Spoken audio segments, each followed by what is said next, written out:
Welcome to psychology. முடிவு எடுத்த பின் யோசனை வேண்டாம். இதுதான் இன்றைக்கான டாபிக். இப்போ பார்த்தீங்கன்னா நம்ம எல்லாம் யோசிச்சோ பேசியோ முடிவு எடுக்கிறோம். அந்த முடிவு எடுக்கிற வரைக்கும் 1000 தடவை 10,000 தடவை கூட யோசிக்கலாம். ஆனால் முடிவு எடுத்த அப்புறம் மறு பேச்சே மறு சிந்தனையே இருக்கக்கூடாது. அதுதான் சீரான பாதை, சீரான யோசனை. இப்போ பார்த்தீங்கன்னா ஒன்று யோசித்து முடிவு எடுக்கிறோம். அது யோசிக்கிறப்போ எத்தனை வேணால் யோசிச்சுக்கலாம். ஆனால் யோசித்த அப்புறம் அதை மாற்றக்கூடாது, மறு சிந்தனையும் வரக்கூடாது. இப்போ பார்த்தீங்கன்னா ஒரு காலேஜில் கோர்ஸ் சேர்றோம்.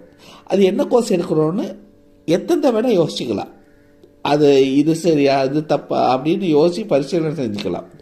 ஆனால் அதை யோசித்து முடிவு எடுத்தப்புறம், அந்த முடிவு வந்த அப்புறம் மறு சிந்தனையோ மறு பேச்சோ இருக்கவே இருக்கக்கூடாது. இதுதான் இன்னைக்கான டாபிக். Thank you so much.